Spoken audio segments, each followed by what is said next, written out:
Bienvenidos a Angularidades, donde estaremos conversando sobre temas alrededor del framework de desarrollo Angular para crear aplicaciones web.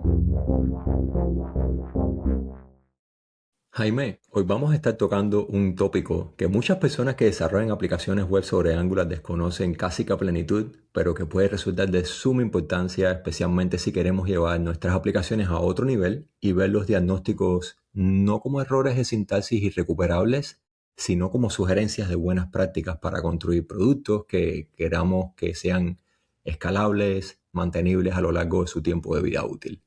Primeramente, muchísimas gracias por estar acá en este episodio de Angularidades. Un gusto, Alejandro. Igual, es un placer estar acá con ustedes.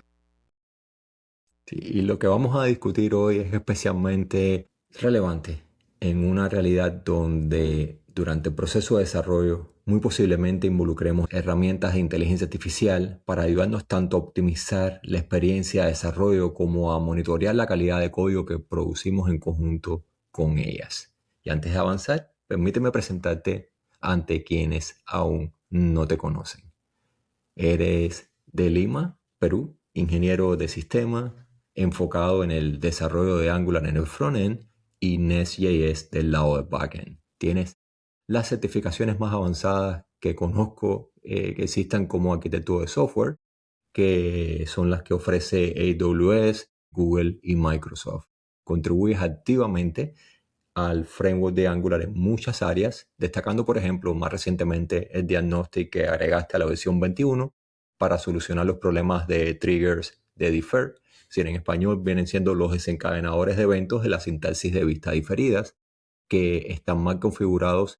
Eres una de las personas que está también detrás de la nueva capacidad de imágenes optimizadas en Angular, de la directiva ng Optimize Image, que gracias a tu colaboración desde la versión 21.1, el framework cuenta con soporte para transformaciones en 4 de los 5 cargadores que vienen incluidos en Angular por defecto para el manejo de este tipo de imágenes optimizadas. Así que es espectacular poder tenerte acá conversando acerca de varios tópicos, pero centralizados en lo que tiene que ver con lo de los diagnósticos extendidos. Es igualmente un gusto. Acá espero poder explicar cómo funcionan los diagnósticos y cómo nos ayuda a contribuir en la calidad de código y evitar errores, atrapar nuestros errores de manera temprana, porque de ahí es feo y tengo una experiencia con una versión que no tenía un diagnóstico en Angular, nos explotó algo en producción. Ahí vamos a contarlo cómo fue ese tema. Y como arquitecto de software, normalmente cruzas esa línea entre consumidor de framework y contribuidor del mismo, ¿no? ¿Qué es lo que te llevó a contribuir directamente a proyectos open source? ¿Qué es lo que más te emociona realmente de ello? Bueno, siempre tuve las, digamos, ganas de contribuir a Angular. Yo llevo por lo menos 5 años, sí, 5 años de experiencia profesional con el framework. Prácticamente desde que empecé a hacer prácticas preprofesionales allá en el 2020-21. Aprendí Angular en 2020 y con eso pude empezar, digamos, a hacer prácticas. Me especialicé más en el stack de TypeScript en general. Y en su momento, por allá, el remoto Angular 11, 12 o 13, cuando creo que estaban cambiando del Vue Engine a Irving, escuché algo sobre los Reactive Force, sobre que sería bueno que los hagan tipado y que era una petición, y en su momento agarré y entré al repo de Angular. No lo entendí. No entendí honestamente nada. No habré tenido no sé cuánto tiempo de experiencia, creo 2 años menos de repente. Creía saber algo de TypeScript, me equivoqué por bastante.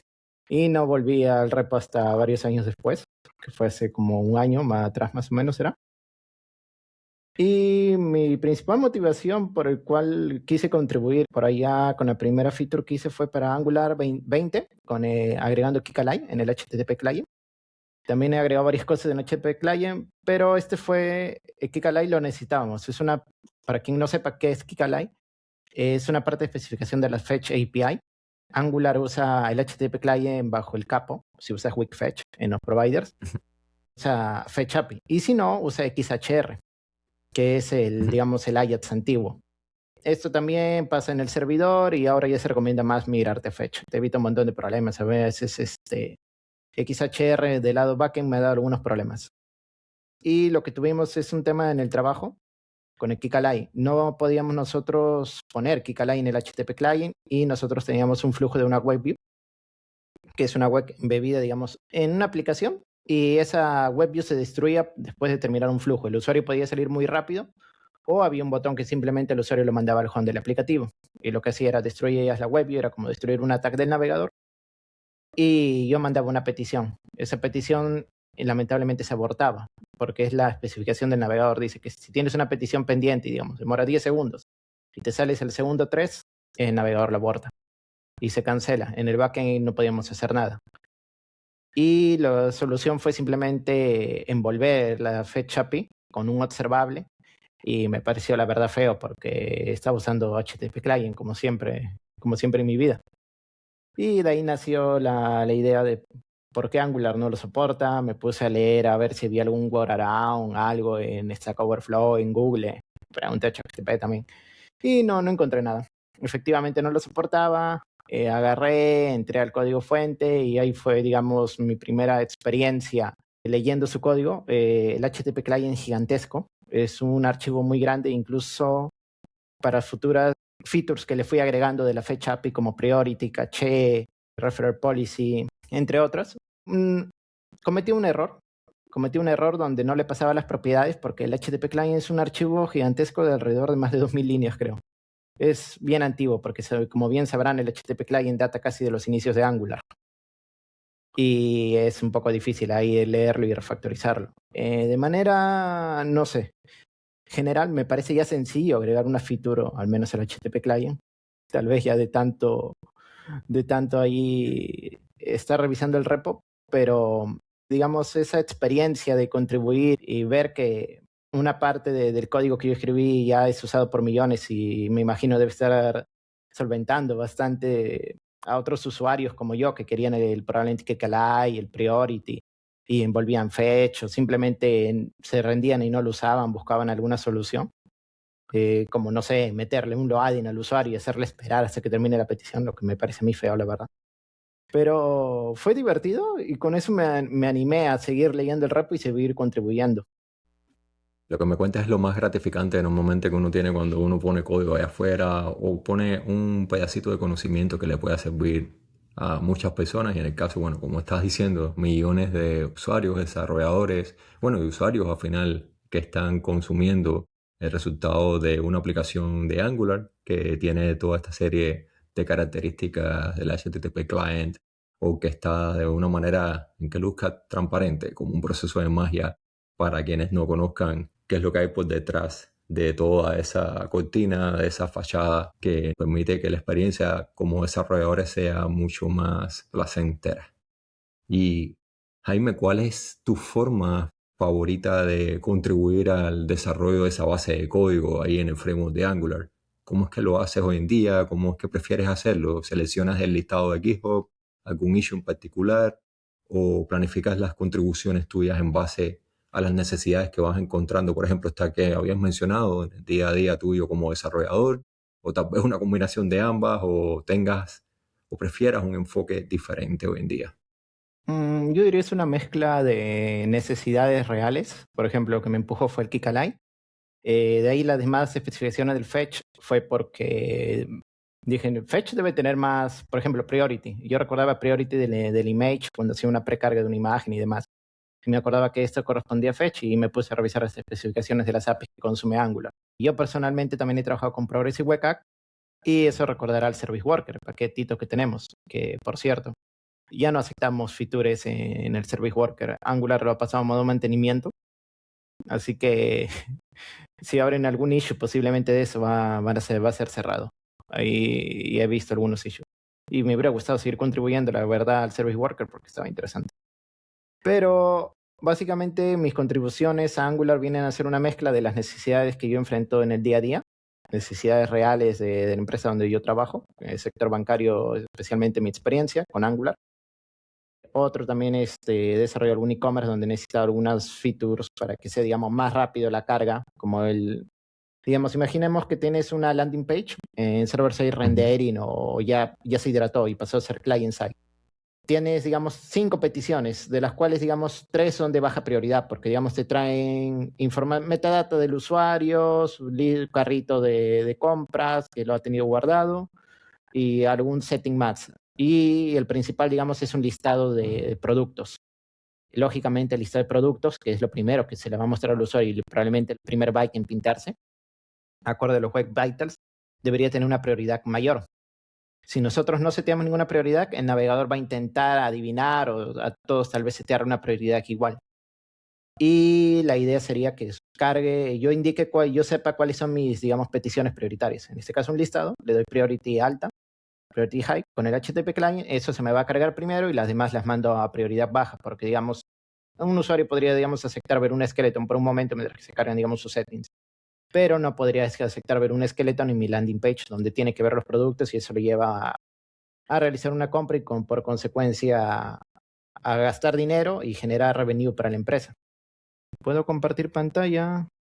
Y cómo no, por supuesto. A ver, screen, vamos a ver toda la pantalla. Acá estamos.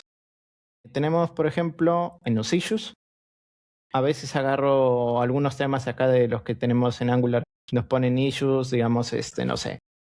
Algo falló, por ejemplo, acá en Jack Migration, Cagnify, tsconfig file.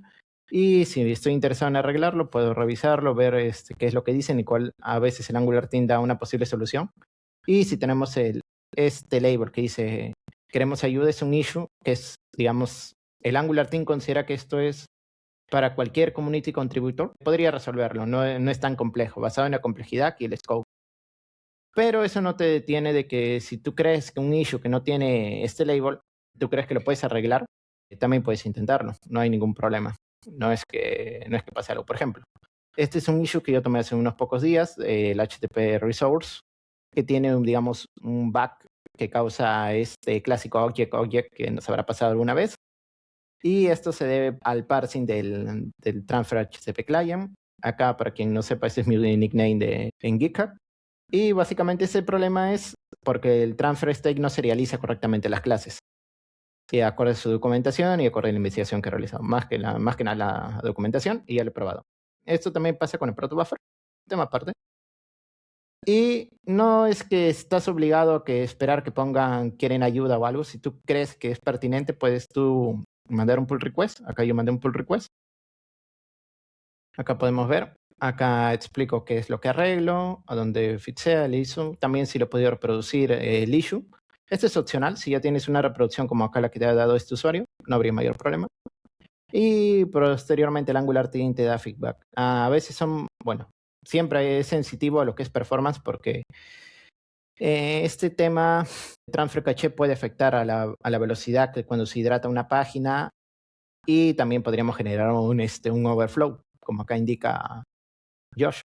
Y de ahí Matthew Young Mecha, espero pronunciarlo bien. Y de hecho, ¿cómo tú pronuncias tu nombre de usuario para las personas que no estén viendo el video pero escuchándolo? Ajá, ¿tú puedes Mi decirlo de nuevo? nickname es Sky07. Si me han visto probablemente ahí en GitHub, pueden conocer con este nickname. Por ahí me van a ver en varios pull requests. Si quieren que algo se arregle en Angular, abran un issue. Eso sí, ábranlo en inglés. No aceptamos issues en español, lamentablemente, o al menos aún no. Y de hecho, si es la primera vez que vas a contribuir, también hay que firmar un formulario con las Para políticas contribuciones. exacto, de contribuciones, Ya. Para etcétera, ¿no? quien le interese contribuir, acá hay un fichero. ¿Dónde está? Contribution se llama. Sí, es un Markdown, exacto.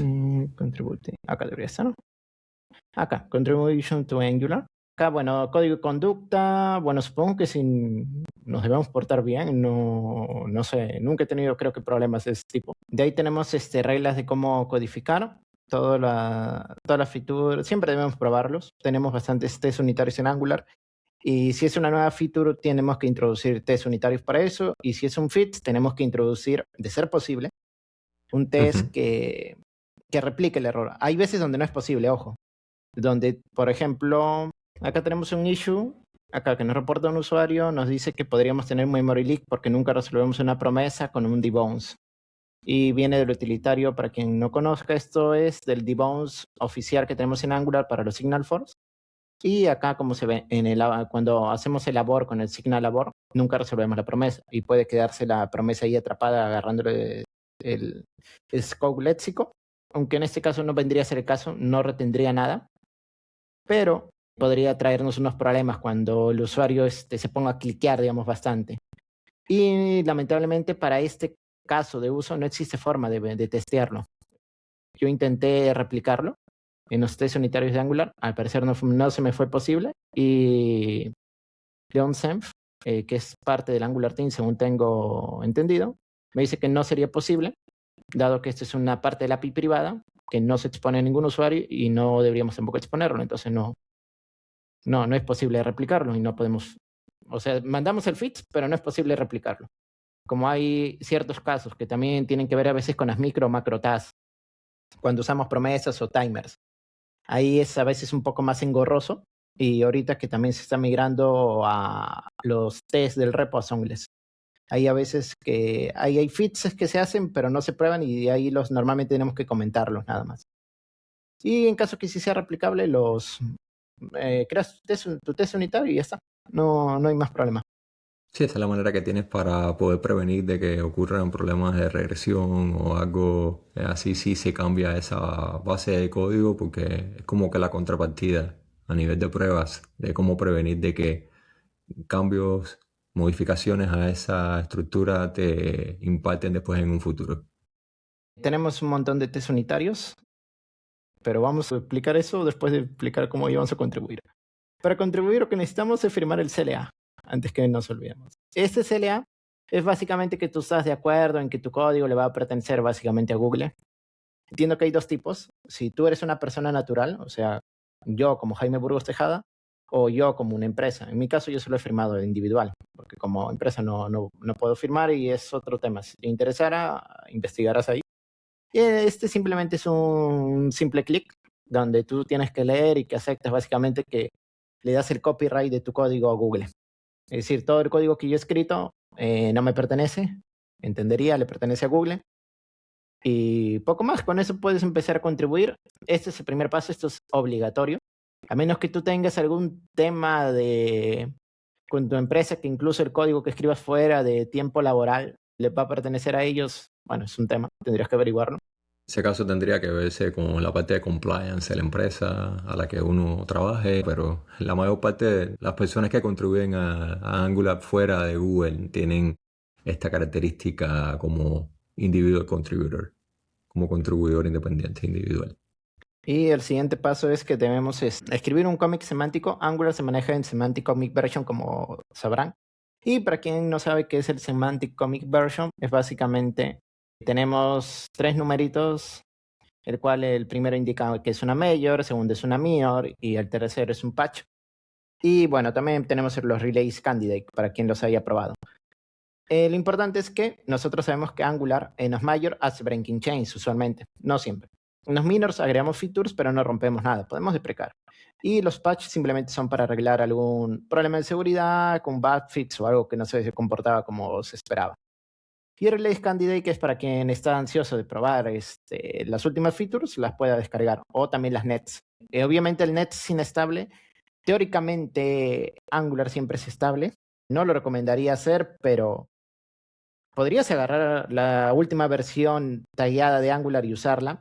¿Por qué? Porque Angular es probado contra el gigante monorepo de Google, G3 le llaman, o G3, como queramos decirle, y siempre se aseguran de mantenerlo estable. Por eso es que no se mergean las cosas. Cuando son cambios del compiler o son cosas sensibles como el HTTP client, hacen un pre-summit, y el cual hacen, digamos, como un blue-green deployment y van probando si las aplicaciones de Google internas en algunas rompe o no rompe. Y se ejecuta contra la test suite enorme que tiene Google. De hecho, esa es la razón fundamental por la cual si vas a examinar a través del Document Object Model de las huellas que deja el ng version. Si inspeccionas la página, por ejemplo, de Gemini, la UI de Gemini o de Google Analytics o de cualquier otra aplicación del ecosistema de Google que esté construida encima de Angular, vas a ver placeholder 000. Se viene siendo correspondiente a lo que hay en el branch principal del código fuente de Angular. Ojo, no es el branch principal que está en GitHub, sino el que tienen ellos dentro de... Sí, es un mirror, literalmente. Pero ellos siempre Exactamente, están se apuntando sincroniza. hacia ellos. Ujú. Sí, hay un caretaker que siempre se asegura de sincronizar y a veces hay ficheros que no están sincronizados. Por ejemplo, bueno, esto es un poco un spoiler de otra feature que va a salir. Por acá, por ejemplo, agregado esto hace poco, por ejemplo, como menciono. Yo contribuyo en base a lo que encuentro por ahí. Si encuentro algo que me parece interesante y es viable, mi capacidad de solventar, por ejemplo, esto, que decían Validate Standard Schema, que usa básicamente SOC, o bueno, usa Standard Schema, que SOC usa Standard Schema por debajo, que es básicamente una especificación de un API general para los esquemas. No soportaba, digamos, una señal computada, o en general, no soportaba las señales. Y esto es interesante. ¿Por qué? Porque yo pensaba que esto lo soportaba.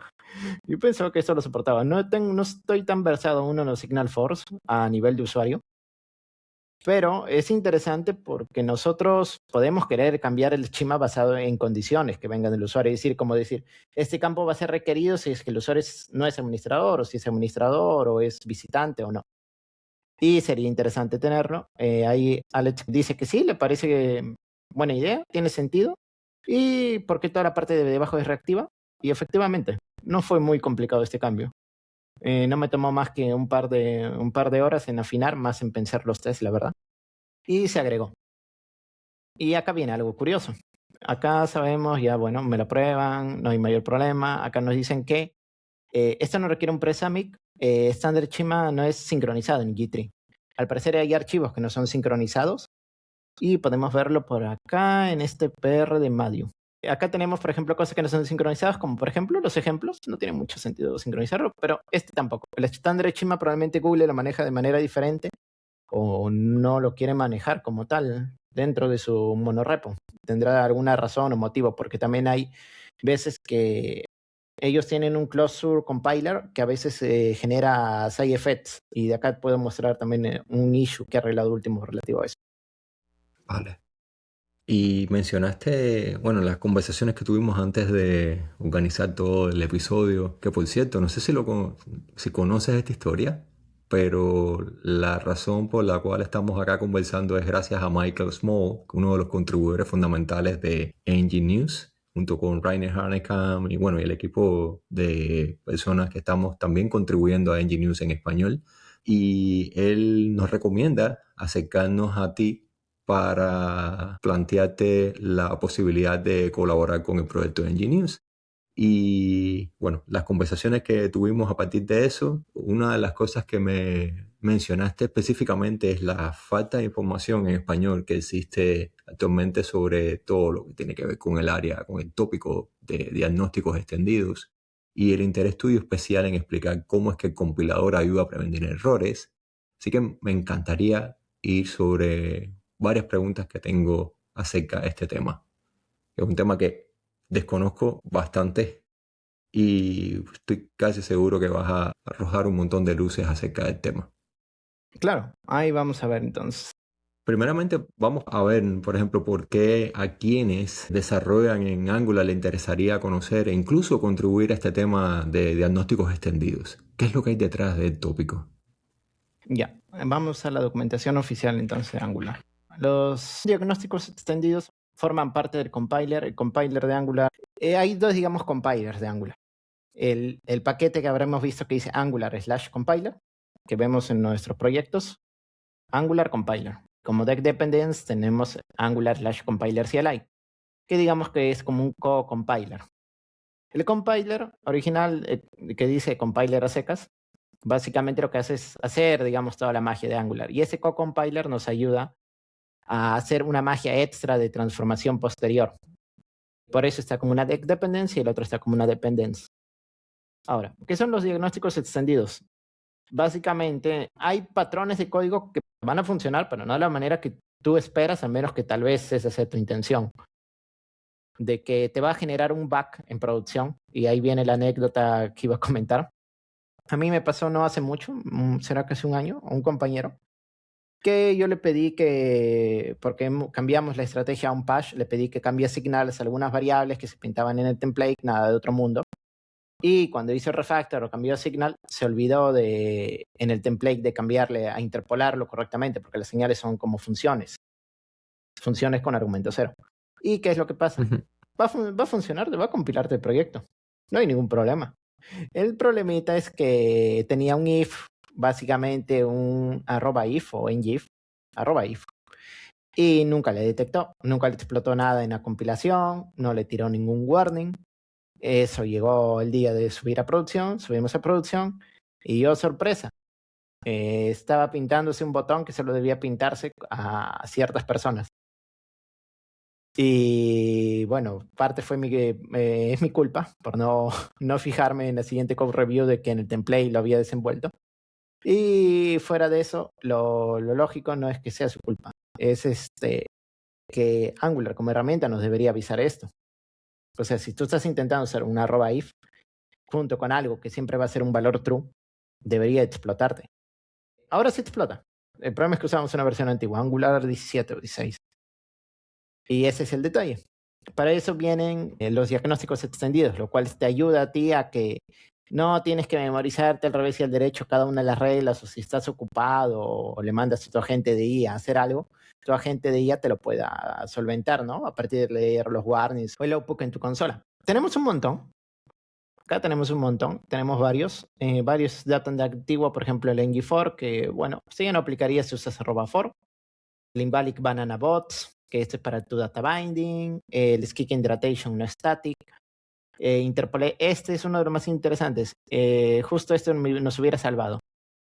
Básicamente el diagnóstico de señales que no deben ser invocadas en interpolación en el template es agarrar, hacer digamos la interpolación en tú quieres, digamos en un p tag o en lo que tú quieres, y pones, digamos, mi señal es igual a un número o un texto, digamos, una información que te retorna el backend. Ahora, tú quieres interpolar esta información, digamos, contenido, y pones el p tag, abres, cierras, pones las interpolaciones, los paréntesis, los corchetes, y escribes tu variable. Ahora, te olvidaste tú de poner los paréntesis a la señal, para desdoblar la señal o para invocar la señal y que esa te retorne su valor, que sea el string de la cadena que te retornó el backend o lo que tú tienes por ahí almacenado, tal vez una constante. Si tú te olvidaste de desdoblar esta señal, no va a explotarte nada en template. Simplemente va a funcionar, pero te va a pintar básicamente algo vacío. O te va a pintar object, no me acuerdo.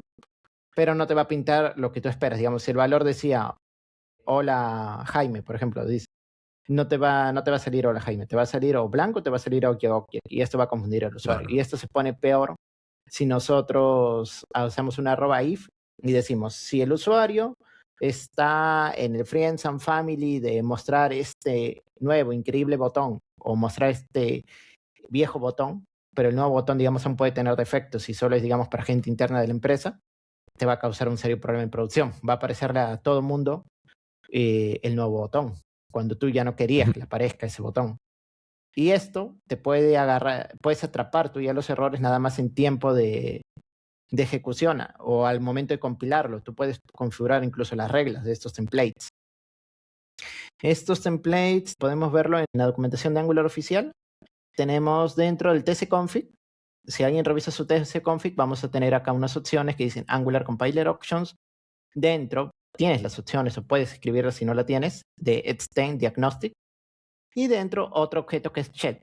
Y de ahí el nombre del diagnóstico, que se le haya puesto el Angular team o quien aportó esto según este caso. Y en este caso, digamos, tenemos interpolate signal no invoked.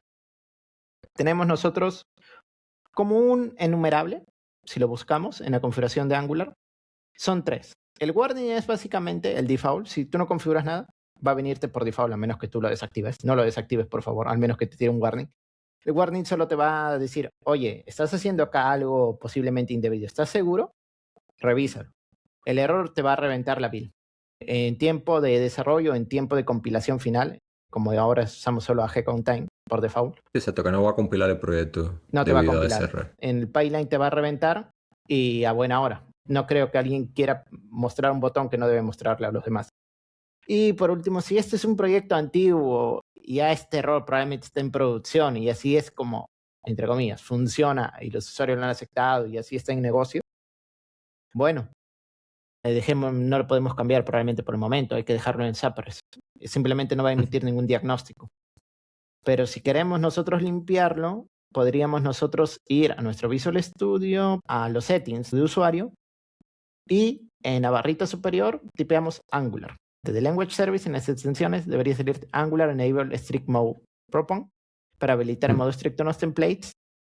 Y el otro es for Strictness Template también. Esto simplemente lo que va a hacer es activarlo a nivel de la extensión del Angular Language Service.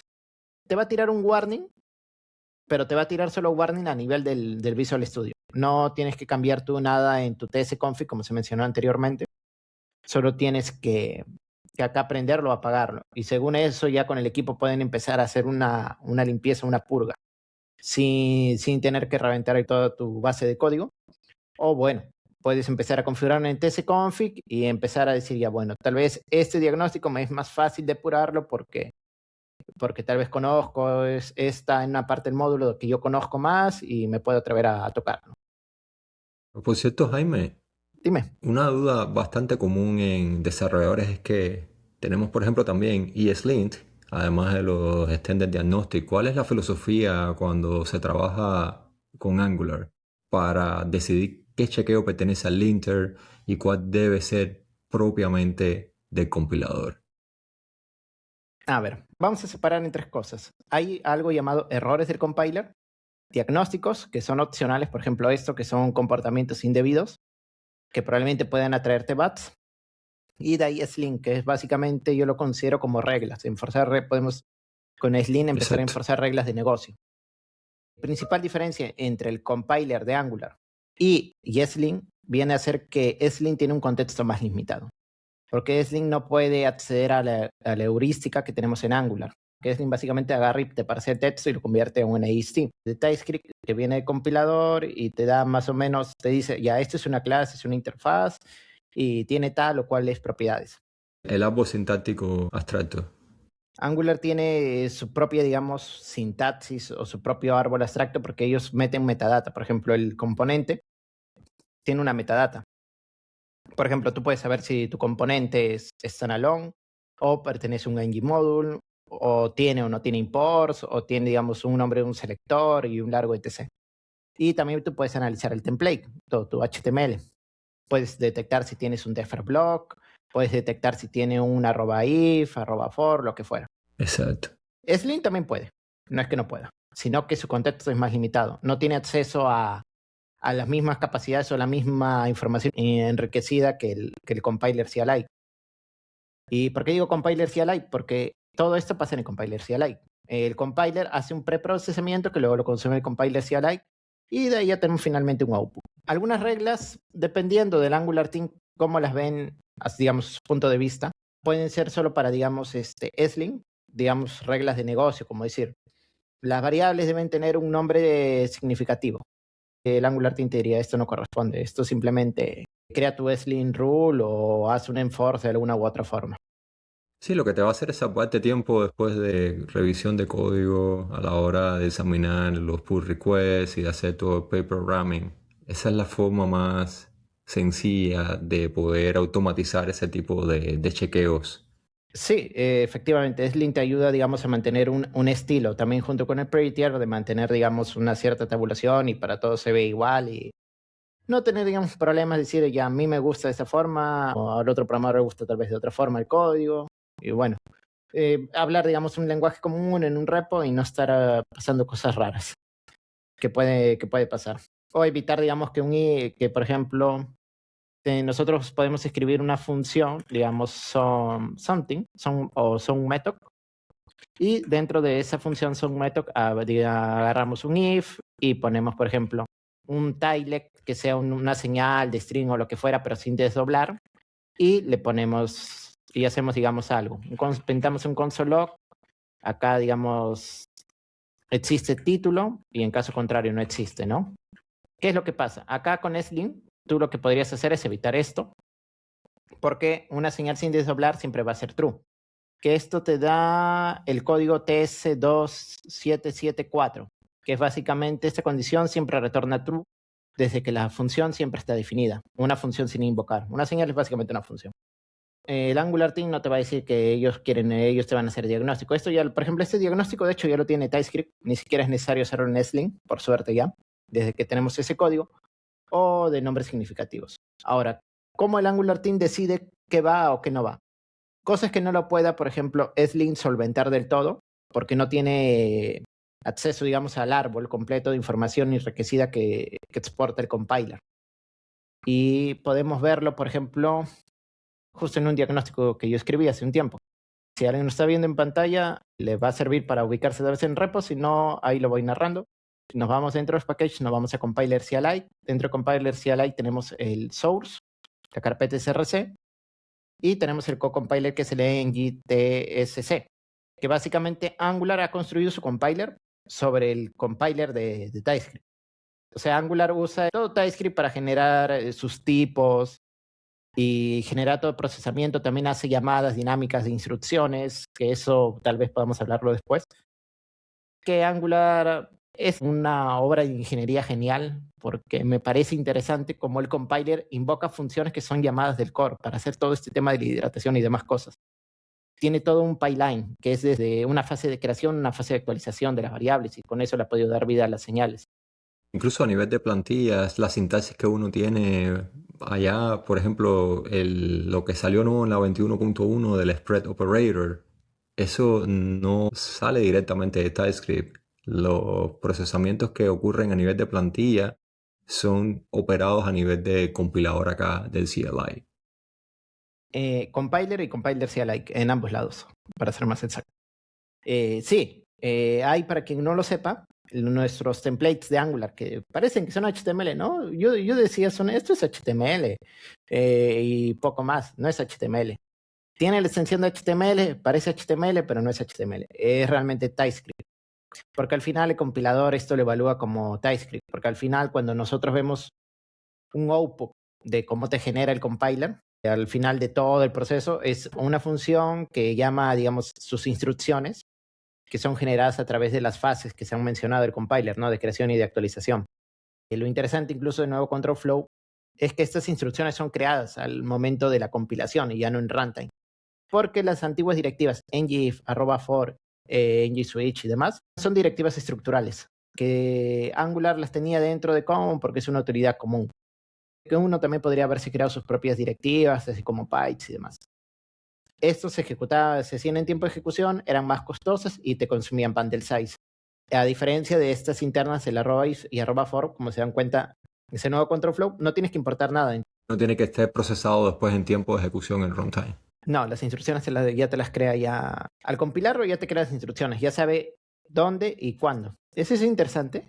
Es de lo que menos información he llegado a encontrar, tanto en español no he encontrado. En inglés he encontrado, pero ya está un poco desfasada y la mejor forma de aprender es realmente agarrando y rompiendo el compilador. Es de las experiencias, digamos, más interesantes que he tenido y tal vez más frustrantes para debuguear. Es verdad interesante saber cómo Angular hace toda esa magia.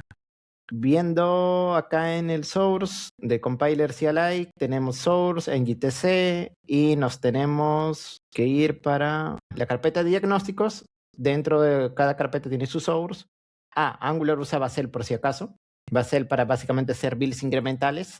Y esto lo que hace es guardártelo en caché, porque si no sería bien lentísimo. Acá tenemos, por ejemplo, en el compiler tenemos un enumerable que te indica todas las actuales Send Template Diagnostic, desde el Invalid Banana Bots hasta el Defer Trigger Misconfig, que esta fue la que yo aporté para Angular 21. Para continuar, son los error codes, creo que están en el type. Sí, en el type check. Ahí tenemos el diagnostic, tenemos su source y acá tenemos cómo se hacen los diagnósticos. Básicamente esto es la infraestructura relativa que agarra la ruta del archivo y una metadata adicional. Si alguien está viendo acá o no la pantalla, usamos TypeScript. O sea, agarra todas las bondades de TypeScript y agarra el compilador para hacer, digamos, metadiagnósticos.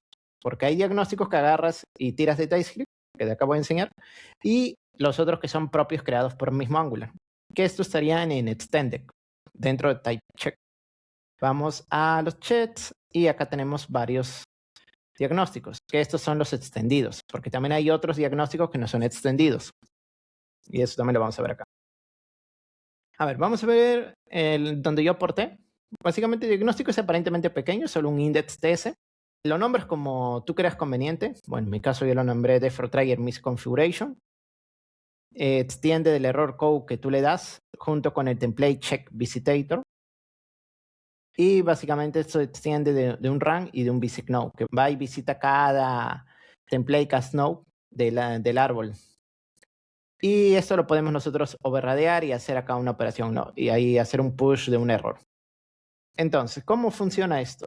Primero lo que tengo que chequear es si, en mi caso, como esto solo se especializa en defer triggers, tengo que chequear si pertenece a un defer block. ¿Corresponde al template defer block? Si no corresponde, procedo a no hacer nada. Y de ahí empiezo a obtener cuáles son mis triggers. Y tenemos diferentes tipos de triggers, para quienes no conozcan del todo los defer blocks. Defer blocks tienen los triggers, digamos, normales, cuando fueron introducidos.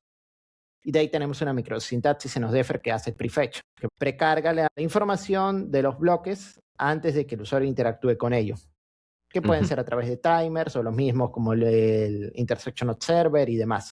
Claro, también pueden ser timers, también te puedes setearle un valor numérico arbitrario que te parezca correcto. O idle, es en el caso de que el navegador esté como que en estado de ocio y tenga tiempo idle. para poder ejecutar eso. En idle es curioso. Tiene ahí basado en plataforma, tiene un flag internamente, en Angular. Tiene flag basado en que, para quien no sepa, usa request on IDL, si no estoy mal se llama el API, y solo está disponible en los navegadores basados en Chromium. Para Safari usa SecTimeout, nada más. SecTimeout se seteado en 0. ¿Y qué pasaría en Firefox? ¿Habría algún polyfill o algo así que se pueda incorporar? El polyfill... No, el polyfill es básicamente, si detecta que tiene request on IDL, lo usa. Si no lo tiene, usa SecTimeout seteado en 0 para que lo mande a Eleven Look. Claro, Y con eso, entre comillas, porque realmente así no funciona, pero es que no existe. Eso se rompe. Así maneja. También otra cosa que me has hecho recordar. Es interesante. A veces Angular tiene un comportamiento diferente en Safari y eso ha sido, digamos, fuente de algunos bugs. Si alguien ahí tiene algún error en Safari, porque yo no tengo, de verdad, ningún dispositivo. Y la mayoría de veces que me han reportado algún error, algún compañero de trabajo, es que Safari con el navegador se comporta diferente. Si pueden, intenten ahí abrir un issue en Angular y se puede revisar, porque es un poco diferente y es un poco más complejo. Cuando te da un bug. Tenés que incorporarle la condicional ahí como fallback para que en dependencia. ¿Cómo es que normalmente detectas el navegador utilizando el browser agent o a través de feature detection? No conozco. ¿Qué es el feature de primera vez que lo he escuchado? ¿Se te refieres a validar el feature detection es eso, de que si valida si ese objeto en específico existe dentro de la validan API que el objeto en específico no esté o no esté en el code global. Si es compatible con esa web API. Eso es lo que hacen. Otra cosa es que también usan el API ampliamente disponible. Angular ahorita está centrado en usar solo eso. Es decir, podemos usar APIs más recientes, pero si usamos APIs más recientes tenemos que usar como dice, feature detect. Si no lo para usamos. cosas que estén newly available o incluso por lo menos que necesita estar 30 meses en el ecosistema. Si no lo usamos algún workaround o fallback, o si no usamos feature detect. De hecho, eso es bastante curioso y hace Angular más estable. Es decir, tiene que estar soportado por la mayor parte de navegadores. APIs experimentales no usamos. Ahí sería genial usar de repente algún API experimental, pero dada su naturaleza, no es viable para el framework, porque traería, digamos, grandes refactors. Quienes estén interesados en lo del límite de la availability, newly available y widely available, es decir, esas 3 diferentes categorías de baseline, nosotros hace como 3 episodios aproximadamente grabamos acá acerca de ese tópico. Y si son 30 meses antes de que se arranque con el release candidate número 0. Ese es el soporte como tal de versiones a navegadores antiguos. De hecho, me has hecho acordar que hay un to-do que este año lo voy a hacer. Bueno, si es que alguien no me gana, quien nos está viendo, podría hacer su contribución, anote en su agenda. Por ejemplo, hacer un poco de pair programming contigo con eso. Podrían hacer esto. Este sería buena contribución. Con gusto lo revisaría de alguien ahí. Si bien yo no puedo aprobar los PRs, si bien te puedo dejar feedback en los PRs de Angular, suelo hacerlo. Si alguien se anima, Esto lo tiene que hacer en noviembre, en noviembre de 2026. Lo nota en su agenda, porque yo de repente me olvido. Hay que reemplazar esto.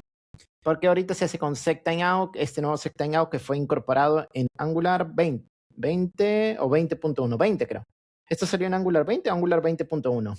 Ya tenemos SecTimeout, bueno, tenemos timeout en el Fetch API, que esto realmente no existe. Timeout existe solo en XHR, pero el Angular Team lo consideró tan importante que lo construyó por debajo, gracias al aporte de Vicen. Él agregó esta feature y con esto tenemos un timeout en Fetch construido por el propio framework. Y esto lo ideal sería reemplazarlo por abort signal any, que básicamente es como un sectimeout, pero mejor recordemos que sectimeout no es per se específico para los tiempos. Si tú le pones 10 segundos, no es que se ejecute en 10 segundos, depende del event look. Teóricamente abort signal any con un abort signal timeout debería hacerlo en el tiempo que se le indica. Y es más limpio porque ya es parte de la especificación. Para quien no sepa, abort signal sirve para abortar promesas, también observables, un event listener o lo que fuera. Y como dice ahí comentario, es algo recientemente añadido y no entra dentro de la política de compatibilidad de framework. Exactamente. Esto, alguien, si se anima, lo puede mandar, ¿no? Tiene que mandarlo en noviembre. O por ahí lo puede mandar en octubre de repente como borrador. Con gusto, la verdad, lo reviso. Solo asegúrese de correr todos los tests y si hay algo lo limpia. O no sé, o también puede pedir ayuda, supongo, no deberíamos tener problema. Y volviendo con el diagnóstico. Como ya tenemos todo el árbol, nosotros podemos iterar ya todos los valores que tenemos. Dentro de un nodo, nosotros tenemos los triggers normales y de prefetch. Básicamente, ese diagnóstico que es defer trigger misconfiguration es cuando un usuario se ha equivocado al configurar. ¿Qué pasa? Imagínate que, y esto yo lo he visto en bases de código privadas, que no puedo revelar por lógicas razones, pero imagínate que yo configuro un defer trigger, pongo onImmediate y de ahí pongo prefetch en 10 segundos. Se va a ejecutar primero el onImmediate, que es básicamente un sectimeout zero, y nunca va a hacerse el prefetch. Y entonces, ¿para qué tengo prefetch? Es redundante. Esto te genera un diagnóstico. O si tú tienes, digamos, un timer normal y de ahí un prefetch. El prefetch, imagínate que es menor. Claro, es menor El timer en sí. que el timer en sí, y entonces no tiene sentido. ¿Para qué estás usando uno o el otro? Entonces esto te permite solucionar esa redundancia, no redundancia, sino ese problema de Limpiarlos. integridad. Digamos, o sea, es que de repente no sé, tú ya alucinó o de repente cometiste algún pequeño error al escribir, porque puedes escribir en milisegundos, segundos, y pues te confundiste, se te fue el dedo y no pusiste la M, la S y ya. Con eso te arreglaría, digamos, esos problemas posibles de performance o regresiones que podrías meter. También aplica para cuando tú tienes un hover y las interacciones, basado en el hover, intersection y viewport. Acá, de hecho, hay un bug con el viewport, porque, como se recordará, en AV20, fue alguien del Angular Team, no me acuerdo el nombre, Chris Beto, creo que es su nickname, y él integró en los Intersection Observer las opciones. Ahora puedes usar en el viewport del Intersection Observer, pasarle, digamos, el margin rook, una tolerancia, threshold. Recuerdo ese PR, ese pull request. Sí, es uno de lo que más se estaba pidiendo por la comunidad. Y de verdad estoy feliz de que lo tengamos, es lo más útil. Porque uno puede especificar exactamente las coordenadas para pasársela al Intersection Observer. Sí, yo de hecho escribí en ese pull request una pregunta, ¿por qué no fue basado en señales? Yo de hecho estuve investigando, por eso es que yo aprendí parte del compiler. Yo quise realizar, digamos, ese pull request, me tomó más tiempo de lo que esperaba y bueno, me ganaron. Pero aprendí un montón de cosas en el proceso y de verdad es interesante cómo funciona todas las fases del compilador. Acá, de hecho, esto tiene un bug por eso mismo. Esto salió creo que antes o después, creo que antes de lo que mandaran SPR. Y no tuve yo en cuenta acá que el viewport, tú le puedes pasar argumentos, como no le puedes pasar nada, le puedes pasar como un objeto vacío, ¿no? Y entonces, ¿qué pasa? No lo detecta. No lo detecta actualmente. Ya abrí un PR para que lo fixea, pero necesitamos un presami que aún no es mergeado. Ujú. El otro es estas interacciones. También tenemos cuando el base trigger es un hover, interacción o viewport. Si tú tienes un prefetch junto con otro de interacción que son iguales, es redundante, porque tú no puedes tener, digamos, differ o un hover en este botón y prefetch on hover en el mismo botón. Exacto, es el mismo caso, bastante parecido al que estabas mencionando anteriormente con el tema del solapamiento de los tiempos, cuando uno va a ocurrir antes que el otro y por lo tanto no era necesario mencionar el... Claro, esto lo que evita es tener redundancia de prefetch. Y de ahí acá este fue básicamente un truco, porque teníamos que basarlo en el constructor del objeto, porque esto viene a partir de clases de acá. Nos estamos yendo al template as timer defer trigger, que son clases que Angular te genera, que están en el compiler. Y como yo decía, para entender parte del compile de CLI necesitas entender el compiler. Y el compiler está acá. Tenemos en el R3-ASTI 10, que esto está en el compilador y está dentro del render tree. Quien le parezca raro, el render tree es el nuevo renderizado de Angular. Todo extiende desde una clase base y tenemos los diferentes tipos de triggers acá. Esto es parte de la magia que lo hacen a partir de los versos span que tiene Angular y agarra todos los nodos y en proceso de compilación básicamente sabe qué es lo que tiene que hidratar, cuál no va a hidratar y cuáles, digamos, los fallbacks, porque el defer no es solo la sintaxis que tú haces defer del bloque. También puedes tener tú un loading, te puedes tener un placeholder y un error en caso que algo salga mal. Esa es una de las grandes ventajas desde el punto de vista de experiencia de desarrollador con los bloques diferidos. Y con esto nosotros tenemos, bueno, cada uno tiene su propio constructor porque extiende una clase común que es el defer trigger. Y comparamos nosotros constructores porque apuntan a puntos en memoria.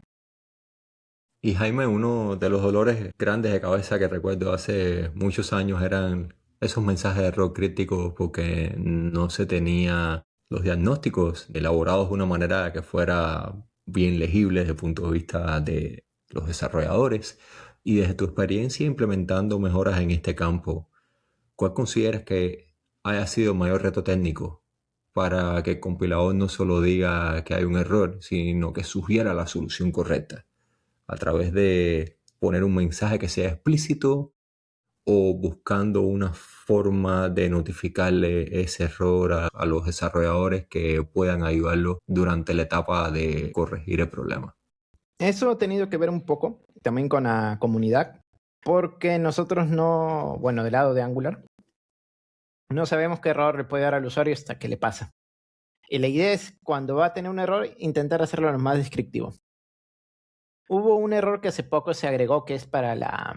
He aprendido bastante, la verdad, haciendo PR tras PR de Angular. Verdad, agradecido con el Angular Team por irme enseñando y tenerme paciencia en ese proceso. ¿Dónde está documentación? Para quien también aún no tenga confianza en el código o quiere empezar a familiarizarse de a poco, no es necesario que contribuyas con código. También puedes contribuir con documentación. Y de hecho, yo diría que hasta la documentación es más difícil de contribuir que el mismo código. Porque no es fácil, no es nada fácil escribir una documentación que sea entendible y que te pueda enseñar justo lo que tú quieres transmitir o cuál es el dolor que estás solventando. Una documentación clara, yo diría, es hasta más valiosa que una feature no documentada.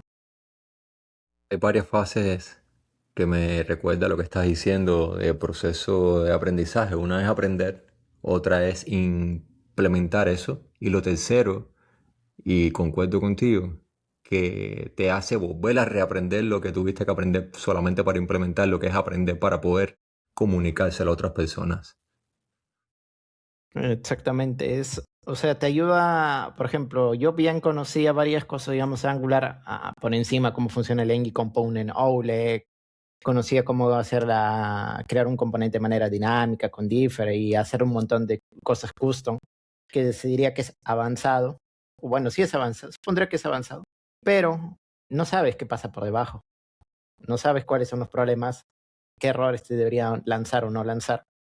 Y eso es justamente lo divertido de leer el código fuente, que te vas dando cuenta que toda la magia y algunas ediciones que han ido tomando Angular no han sido solo un porque sí, sino que han sido, digamos, de manera consciente, sabiendo que ha habido un trade-off, han tenido que pagar algo para ganar algo. También las nuevas features siempre se nos aseguramos que sean tree-shakeable o que sean negligentes en el bundle final. Por ejemplo, lo del transform, el código es pequeñísimo, es básicamente simplemente agarrar un objeto, parsearlo a un string y poco más.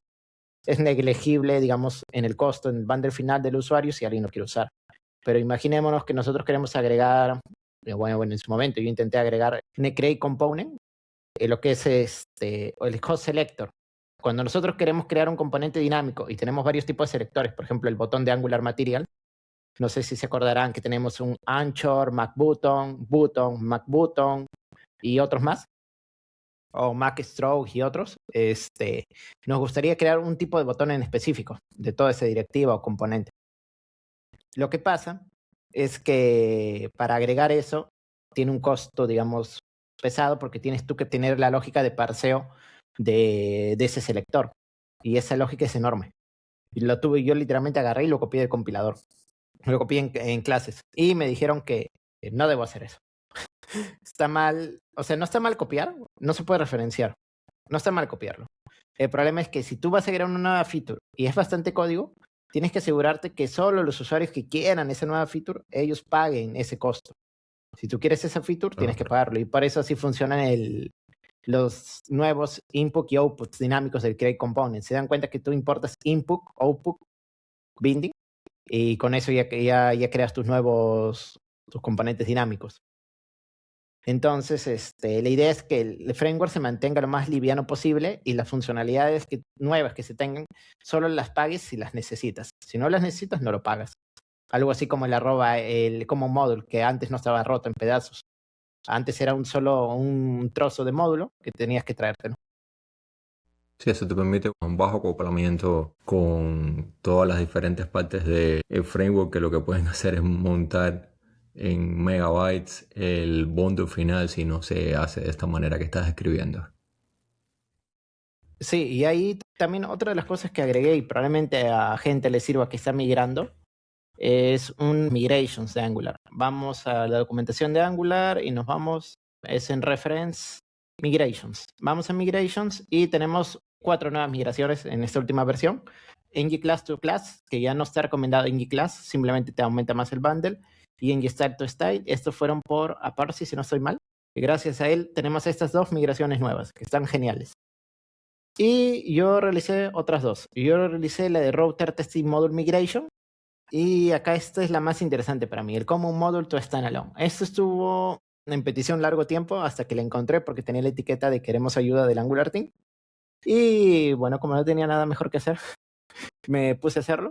Y esto también me servía para mi trabajo. ¿Por qué? Antes nosotros tenemos bastante bases de código así. Tenemos nosotros un template donde tenemos un dict que, digamos, agarra un ngIf con una variable booleana y hace algo. Y dentro tal vez tenemos data que viene de una Pike y de ahí le parseas con algún custom Pike tuyo o el JSON Pike de Angular para pintar un JSON, por decir cualquier cosa. Y entonces tú quieres empezar a migrar, quieres empezar tú a romper ese módulo para botar las cosas que no usas, porque ese módulo al parecer no es shakeable, según algunas pruebas que yo he realizado y en la comunidad también han comentado. Y entonces acá entra en juego esta nueva migración que básicamente te rompe el módulo. Te lo rompe en solo lo que tú usas, te analiza basado en heurística, aunque no es heurística en este caso acá, yo lo he hecho en un regex. Y sí, esa es la forma que se analizan. No usas el árbol como tal, sino lo haces basado como en un regex y basado en los imports. Y con eso puedes romperte el modulito. Y ahí nos hemos roto en 3 el módulo para limpiar solo lo que usamos y lo que no usamos. Y sobre esto tú ya le puedes aplicar la migración que hizo el Angular Team de Control Flow Syntax. Y con eso te botas el @for y el @if y te queda tu código más limpio. Eso es súper útil, especialmente para las personas que todavía no han logrado hacer ese tipo de migraciones. Sí, de hecho, unas cosas que más me encantan son las migraciones de Angular. También puedes escribir tus migraciones custom. Relativo a los diagnósticos, no podemos escribir diagnósticos custom de Angular hasta el día de hoy. Hay un issue que no sé si a alguien le interesa pedirle al Angular Team que lo exponga, pero yo dudo la verdad un poco que tengamos User Defined Extend Diagnostic. Está como feature request de hace el 2022. Que se cree un API pública. Vale, y esa era una de las preguntas que realmente tenía, porque uno puede, por ejemplo, regresando muy brevemente a lo del tema de ESLint, uno puede escribir reglas personalizadas en dependencia de características que uno tenga en el proyecto y no necesariamente tener que exponerla a open source, pero el compilador puede resultar una caja negra un poquito más cerrada y existe la posibilidad, basado en lo que estoy viendo, de que los desarrolladores puedan escribir sus propios diagnósticos en el compilador para reglas de negocio específicos? Al día de hoy, no. El Angular Team no va a dejarte meter un diagnóstico que sea específico para ti en el compilador. Te va a rechazar, Vale. es lo más seguro. Eso tiene que estar reservado para quienes contribuyen directamente al código base de No es framework solo para después de la quienes contribuyen. aprobación. Es si tiene sentido, porque a mí también me han rechazado diagnósticos. En su momento Ok. yo quise implementar, por ejemplo, para directivas, inputs, outputs duplicados y no se me permitió. Al final terminaron un consenso del Angular Team que dijeron que no era relevante para ese momento o que no afectaba y que no lo tomarían, aunque ahorita están tomando justo un par de meses después, que están mandando un fix para evitar duplicados cuando usas el output y el model signal, porque el model signal, como sabes, te genera también un output duplicado junto con un Vale. otro output. Y ahí tienen un, digamos, pequeño bug y parece que tienen que limpiar en el G3. Ujú. Respecto a esto, se está pidiendo, pero esto requiere posiblemente, acá como dice, Douglas Parker, que no puedo pronunciar, creo que es su nickname. Sí, Douglas.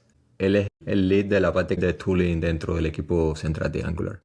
Ah, no sabía que era el líder. Ah, genial. Sí, yo conversar con Douglas, digamos, en los PRs que alguna vez hemos discutido de los diagnósticos y demás. Es interesante, pero no lo han priorizado. Y parece que ahí se ha quedado en stand-by por el momento. Y tampoco es que tenga una prioridad tan alta, considerando que si tú quieres escribir reglas de negocio, Sling creo que te va un poco de sobra. Porque puedes forzar a enforzar carpetas y demás reglas. En cambio, los diagnósticos de Vale. Angular lo he considerado más estrictamente para errores que pueden cometer los desarrolladores o errores que pueden pasar de manera inadvertida. ¿Y qué diagnóstico aún no existe en Angular que crees que salvaría miles de horas de debugging a los desarrolladores y que te gustaría ver o incluso implementar próximamente?